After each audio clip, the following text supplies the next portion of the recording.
For over 2 decades, NCIS has been a staple of crime procedural television, seamlessly blending military intrigue, forensics, and character-driven drama. Season 22 has largely continued this tradition, offering fans a mix of fresh cases and nostalgic callbacks.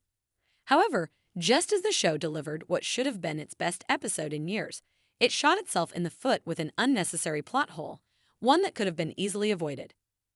At its core, NCIS thrives when it delivers tightly woven mysteries, emotional stakes, and character-driven storytelling.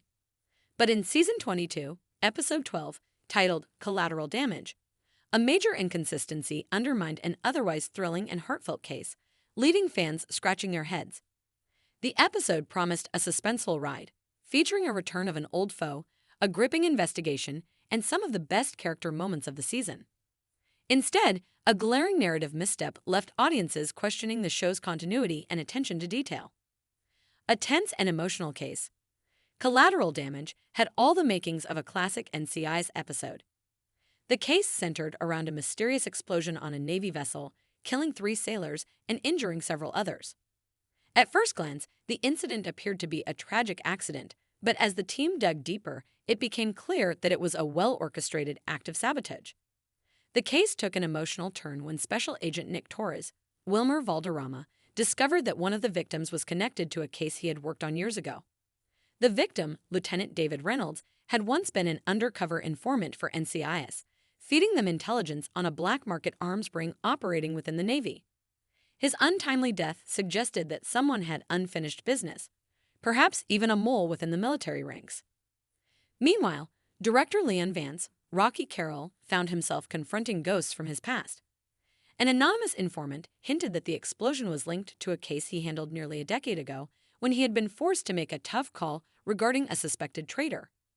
The emotional weight of these connections gave the episode a much-needed depth, elevating it beyond a standard investigation.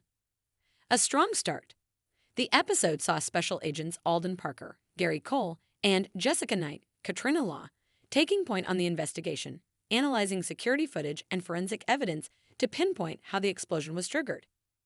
Dr. Jimmy Palmer, Brian Ditson, and forensic scientist Kezzy Hines, Deanna Riesenover, worked tirelessly to reconstruct the chain of events, uncovering traces of an advanced explosive compound that suggested a skilled saboteur was at play. What made this investigation particularly compelling was how it forced the team to rely on both their instincts and hard science. Unlike some of the more formulaic episodes of recent seasons, Collateral Damage didn't hand the answers to the team too easily. Instead, it required them to chase leads, interrogate suspects, and put the pieces together in a way that felt organic. Things took a dramatic turn when Torres and Parker tracked down a former Navy contractor, Ethan Marsh, who had previously been flagged for security concerns. Marsh, a disgruntled former engineer, had a history of radical views and a grudge against the Navy for shutting down a project he had worked on.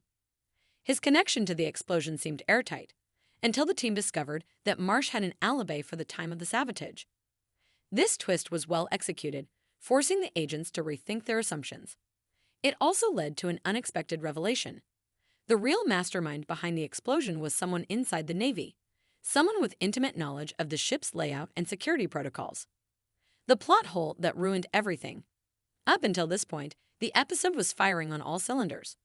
The pacing was tight, the character moments were emotionally engaging, and the mystery was layered enough to keep viewers guessing.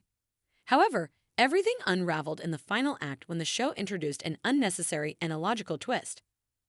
The team ultimately discovered that the saboteur was Lieutenant Commander Ryan Cole, a decorated Navy officer with a spotless record. According to the episode's climax, Cole had been secretly working with a rogue faction within naval intelligence, feeding them classified information in exchange for financial gain. His motive? Revenge against the Navy for covering up an operation gone wrong years earlier, an operation that had cost the lives of several sailors.